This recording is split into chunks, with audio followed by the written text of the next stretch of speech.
बिस्मिल्लाहिर्रहमानिर्रहीम। अस्सलामु अलैकुम। याजूज माजूज कौन है और इस वक्त कहाँ हैं?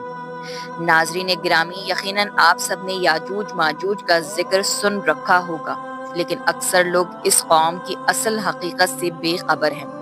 ज्यादातर लोग ये नहीं जानते कि आखिर ये याजूज माजूज क्या हैं और ये कैसे हमला आवर होंगे।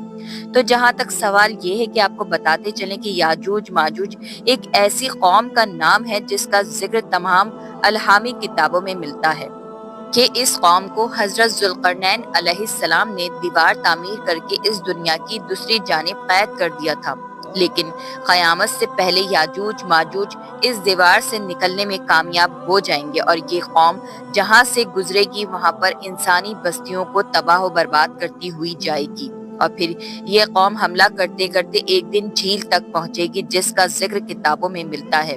बताया जाता है कि ये कौम इस झील के पानी को पी जाएगी, यहाँ तक कि इनके पीछे आने वाले याजूज माजूज के ग्रोह को पानी का एक कतरा भी नसीब नहीं होगा और ऐसा महसूस होगा कि जैसे यहाँ पर कभी कोई झील थी ही नहीं। इस झील का नाम तिब्रिया है और ये बेरे तिब्री के पास मौजूद है। तिब्रिया नामी ये झील इसराइल के शहर तबिया में वाक़ है और ये इसराइल में सबसे बड़ी मीठे पानी की झील है, जो कि 21 किलोमीटर लंबी, 13 किलोमीटर चौड़ी और 43 मीटर गहरी है। ये वो झील है जिसे आज इसराइल अपने लिए मोतबर समझ रहा है और यही चीज याजूज माजूज की मंजिल होगी, जिसका जिक्र 1400 साल पहले इरशाद फरमा दिया कुरान मजीद में अल्लाह ताला ने। प्यारे दोस्तों, कसीरुल कुरान नामी किताब में मुसन्निफ मौलाना हाफिजुर रहमान ने इस सवाल का इंतहाई मुफस्सिल जवाब दिया है कि याजूज माजूज आखिर कौन है और ये कहाँ रहते हैं। इन्होंने अपनी किताब में जिक्र किया है कि कुरान पाक की सूरह कहफ में इस कौम का जिक्र मौजूद है।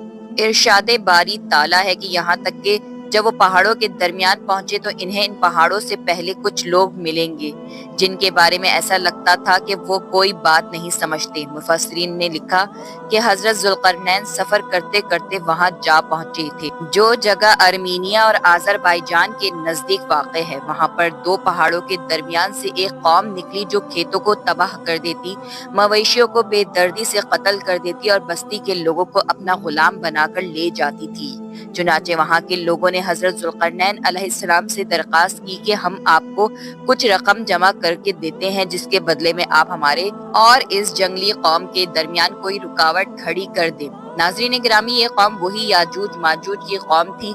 कुरान पाक में अल्लाह ताला ने इस वाक़े का जिक्र यूं फरमाया कि इन्होंने कहा कि ए जुल्करनैन, याजूज और माजूज इस जमीन पर फसाद फैलाने वाले लोग हैं, तो क्या हम आपको कुछ माल की पेशकश कर सकते हैं जिसके बदले में आप हमारे और इनके दरमियान कोई दीवार बना दे। इस पर जुल्करनैन ने जवाब दिया कि अल्लाह ने मुझे जो इख्तिदार दिया है वही मेरे लिए काफी है, लिहाजा तुम लोग मेरी मदद करो और मैं तुम्हारे और याजूज माजूज के दरमियान एक दीवार बना दूंगा। फिर हजरत जुल्करनैन अलैहिस्सलाम ने लोहे के बड़े बड़े टुकड़े दोनों पहाड़ों के दरमियान खड़े किए और लोगों से कहा कि इनको जलाओ। जब वो लाल हो जाएंगे तो इन पर पिघला हुआ तांबा डाला गया ताकि लोहे के ये टुकड़े आपस में मजबूती के साथ जुड़ जाएं और चिकनाहट की वजह से कोई इनके ऊपर ना चढ़ सके। लिहाजा ये दीवार ऐसी बन गई कि याजूज माजूज ना इस पर चढ़ने की ताकत रखते थे और ना ही इसमें कोई सुराग बना सकते थे। प्यारे दोस्तों, कहा जाता है इस दीवार की लंबाई 50 मील, ऊंचाई 290 फीट और इसकी चौड़ाई 10 फीट है। कई मुहक्किकीन के मुताबिक कुरान मजीद की गवाही से साबित होता है कि हजरत जुल्करनैन अलैहिस्सलाम ने पहाड़ों के दरमियान सफर किया था और इस पहाड़ी सिलसिले में एक जगह बहुत ही बुलंद तरीन पहाड़ है जिनके दरमियान वो वाहिद रास्ता है जहाँ से आया और जाया जा सकता है, लेकिन ये रास्ता पूरी तरह बर्फ से ढका हुआ है जिसके अंदर लोहा और धातें मौजूद हैं। तारीख के मुताबिक याजूज माजूज हजरत नूह अलैहिस्सलाम के एक बेटे याफस की औलाद में से हैं, जो खाना बदोश और वहशी कबाइल पर मुश्तमिल थे।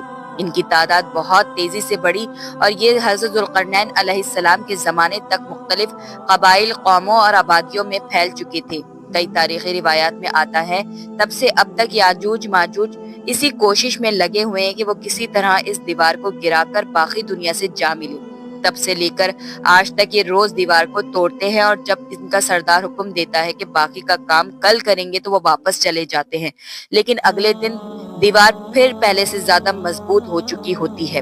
دوستو، مفسرین کا کہنا ہے کہ اللہ تعالیٰ کے حکم سے جب یاجوج ماجوج کے خروج کا وقت آن پہنچے گا تو وہ سارا دن دیوار میں سوراخ کریں گے، اور ہر روز کی طرح ان کا سردار شام کے وقت واپسی کا حکم دے گا کہ کل کریں گے انشاءاللہ تعالیٰ۔ اس سے پہلے آج تک اس نے کبھی یہ الفاظ استعمال نہ کیے ہوں گے۔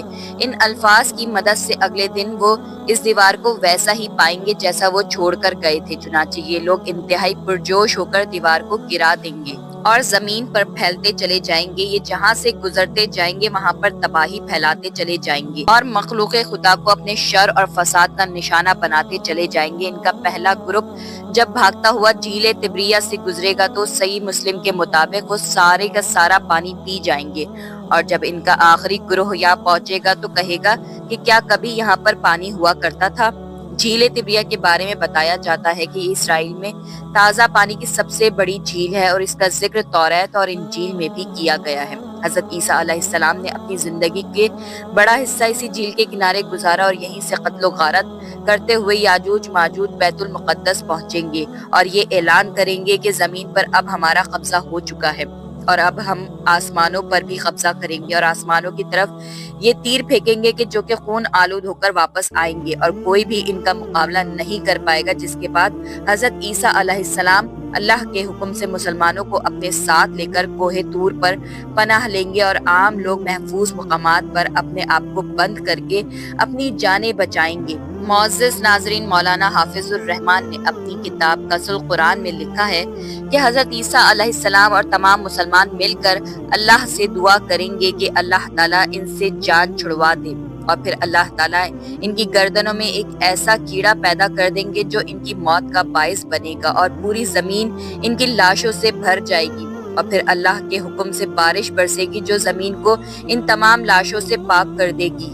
یاجوج ماجوج کے نکلنے کا وقت ظہور مہدی علیہ السلام اور پھر خروج دجال کے بعد کا ہوگا۔ چنانچہ ناظرین، یہ وہ وقت ہوگا جب حضرت عیسیٰ علیہ السلام نازل ہو کر اللہ کے حکم سے دجال کو قتل کر چکے ہوں گے۔ یاجوج ماجوج کے نکلنے کی ایک علامت طبریہ جھیل کے پانی کا تیزی سے کم ہونا بھی بیان کیا جاتا ہے، جس کا ذکر حدیث پاک میں بھی ملتا ہے۔ یہی وہ وقت ہوگا جب قیامت قریب ہوگی۔ یاجوج ماجوج بھی اس حدیث کی ایک دلیل ہے جس میں آپ صلی اللہ علیہ وآلہ وسلم نے اپنی امت کو قیامت کے نزدیک ظاہر ہونے والے بے شمار فتنوں سے آگاہ کیا ہے۔ یقیناً یہ قوم بھی ان تمام فتنوں میں سے ایک خطرناک فتنہ ثابت ہوگی۔ اللہ تعالیٰ سے دعا ہے کہ وہ ہم سب کو قیامت کے نزدیک آنے والے تمام فتنوں سے محفوظ رکھے اور ہمیں اپنے ایمان پر ثابت قدم رہنے کی توفیق عطا فرمائے۔ آمین ثم آمین۔ ویڈیو پسند آنے کی صورت میں لائک، شیئر اور کمنٹ کرنا نہ بھولیے گا۔ ملتے ہیں ایک اور اچھے سے ٹاپک کے ساتھ، تب تک اللہ حافظ۔